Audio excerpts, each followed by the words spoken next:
This is Tempest.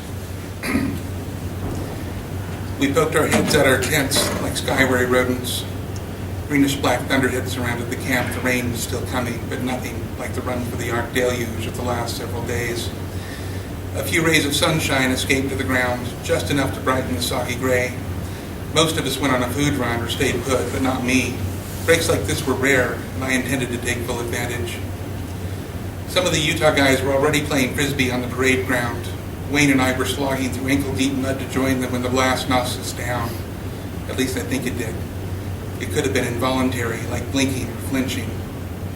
There's a roaring in my ears. Exactly what the sound was, what it most closely resembled, I don't know. The pieces of reason were slow to reassemble. A frisbee was thrown.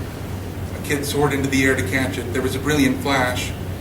For a moment he was pinned to the earth like a display insect in a display case. Then he collapsed and lay still, smoke rising from his body. Wayne, me, two guys from Troop 779 get there first. The boy lies face down in the mud. A nasty red welt runs from his skull to his back. The odor of burnt hair and grilled meat permeates the air. I'm rolling him to his back when a pimply-faced varsity scout grabs my arm and shouts, "Don't move him!" Wayne's ham-sized hand shoves the guy away. "What do you want to do, asshole?" he says. "Sit here while he drowns?" Pimples turns and bolts. Someone shouts, "Check for a pulse!" The remaining 779 kid is on it. There's none. Wayne straddles the boy and crosses his palms across the kid's chest. "1, 2. Can you do mouth to mouth?" he asks between compressions. I nod and move into position. 3, 4, 5. "Now," said 779.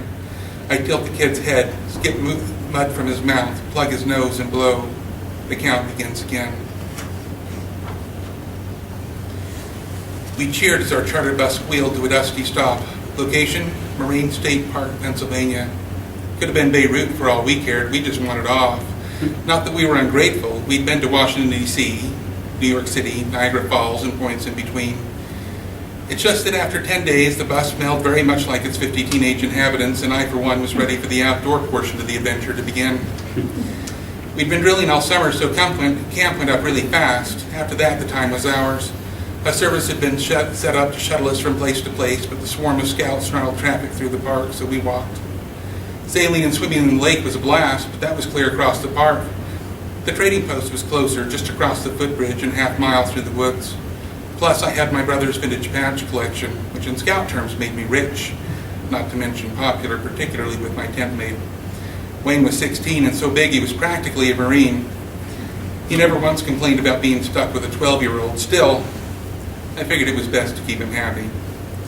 It was day 3. I'd only just finished trading an original Bridger beaver for a Malibu council shark, some junk food, and a dirty magazine for Wayne, when the first dime-sized raindrops darkened the soil. Within minutes it was coming down hard. Lightning struck a tree, blasting splinters into the air. A bunch of us were waiting it out under the administration tent when the announcement came over the PA ordering us back to camp. Steeling ourselves against the onslaught, we raced back through the woods. Only when we got to the footbridge did we stop. Surging water now halfway to the slats had replaced the gentle burble of the brook. Camp danced silver with rain. Everything was awash. Then it came, harder, slamming the canvas tents like rough music. The scoutmasters agreed it probably wouldn't flood, but there was a forced quality to their reassurance. By morning, the bridge was gone. Again the count reaches 5. Wave after wave of suddenly intense wind and needle-sharp rain lash against us. I wipe his face and blow. Coming up, I catch his eyes. They're wide open, but there's nothing there. It looks like he's crying. We reach 5 compressions, and again I blow. His body is stiff, something, a necklace maybe, has scorched a collar around his neck, culminating in an opaque teardrop of metal, a smoking brand against pink flesh. The count reaches 5.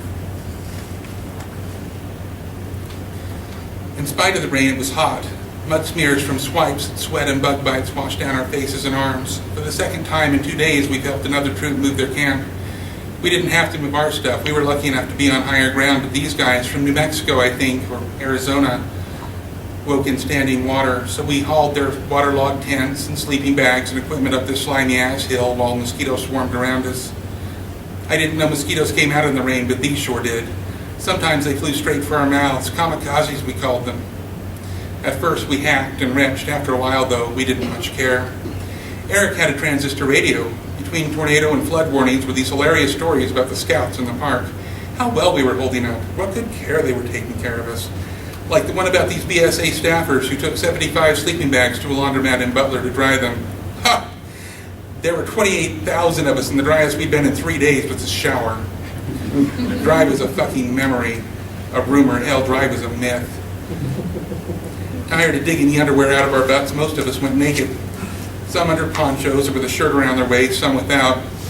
I didn't have hair yet, so I was among the last of the holdouts, but it was impossible to keep anything clean or dry in our leaky petri dish of a tent. My underwear and socks stank so bad I wrapped them in a plastic bag and hid them in the supply tent. I felt pretty good about this solution. Until they called the assembly. Mr. Dunn held out my jockeys and read my name off of each pair. Thanks, Mom. Another muddy trip through the spanking machine. There's plenty to laugh at, too, like the morning the rain slowed to a mist and all these news helicopters started buzzing around like mechanical vultures. Suddenly in comes this edict from downtown. Everyone is to start wearing clothes immediately. So again, we wrapped our ponchos and shirts around our waist and went commando. Eric's ear was glued to the radio and he looked less happy by the hour. Will they evacuate us, he asked. Hell no. This from Scoutmaster Mumford. This is nothing. A World Jamboree in 71? Typhoon hit us. Still we stayed. Couldn't get us out anyway, Blake complained. The roads washed out. Gentlemen, Mr. Mumford interjected, we are here until we're not. Let's just make the best of it. The best of it, as it turns out, wasn't so good. All the food was waterlogged, our sleeping bags were useless, and they even made us stop mudsliding down the hillsides. So once the diversion trenches were dug and the monkey bridge was built, the flooded campsites relocated, there was nothing to do but play hacky sack or frisbee. The world, my corner of it anyway, is in slow motion. Someone yells above the roar in my ears, and again the count reaches 5, but I can't look away from his eyes. All I can think about is wiping the rain from his face. Suddenly I'm lifted away. Mr. Mumford takes my place. Get downtown, have him call for an ambulance, he shouts over the storm. Reality comes rushing back. But the road's out, I say. They'll send someone back with you, he says. Now go! And I'm racing through the mud. By the time I reach the monkey bridge, the paramedics are already making their way across. A couple hundred of us gathered to watch the paramedics work. Their voices and the staccato impacts of the rain were the only sounds. An eternity went by before the words, I've got a pulse, were spoken. We cheered like they were rock stars. Late the next day, the rain slowed, and sometime during the night, it finally blew itself out. We all worked to clean up the aftermath, though aside from alive, there wasn't any news about the kid. Not from the staffers, anyway. Eric's radio crackled with all kinds of things, like there was no mention of us or our game at all. The storm came upon him suddenly, the announcer said. And he was struck while running for his tent. Mutually exclusive concepts like extremely critical but stable condition were tossed around.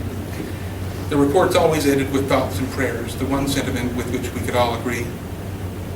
The final and only assembly was attended by an amazing 28,000 scouts, plus several thousand staffers, scoutmasters, and volunteers.